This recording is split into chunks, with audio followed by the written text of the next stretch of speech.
We're there as an enabler, as an augmenter, and I think also there to nurture and sustain and build those family supports, those social supports, build social capital around the person. I really like the model of citizenhood, which has these four types of capital, you know, the personal capital, the social capital, the knowledge capital, and the material capital. And we're just, in a sense, one part of it, that, you know, we're assisting with the material capital. And really what we want to do is help people build their knowledge, help develop their capabilities, build the social capital around them, and do all of that as well. And if it's important that the material capital doesn't get in the way of that. It can't be too big and it can't be too small. And it needs to recognise that it needs to change over a person's lifetime. You know, that the social capital that people have change as families change, as where they live changes, and so we need to be on a journey with people and responsive to those changes, and also I think recognise that people experience transitions in life, and if those transitions are done well, then it's the launching pad for the next stage in their life. And if those transitions are done poorly, then it really completely curtails what's possible. And so we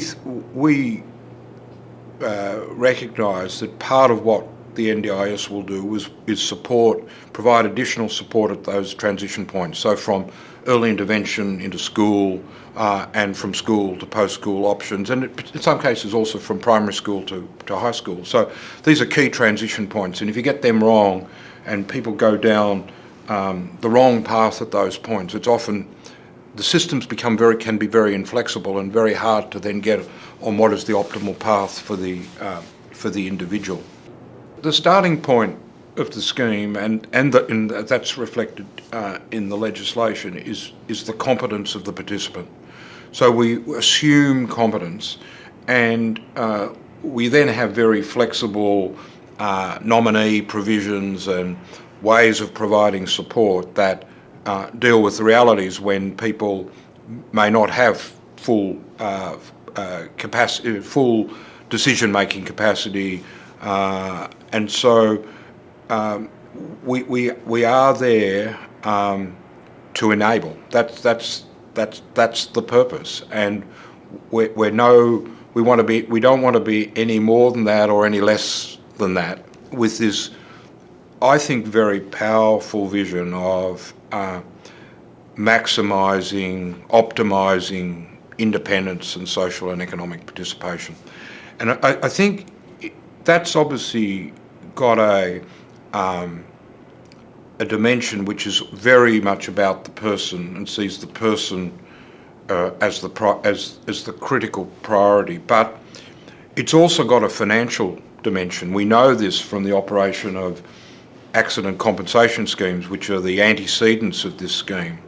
Those people who are more engaged in work and in community spend less time needing support because they've got a sense of well-being that comes from that participation, and that of course has a financial benefit for the scheme because they're consuming less supports, and they become contributors to society as well, and they contribute to community, to GDP. They make our communities more diverse, but also more productive. And so I think that's also very important because, and it was critical to the advocacy for the scheme, because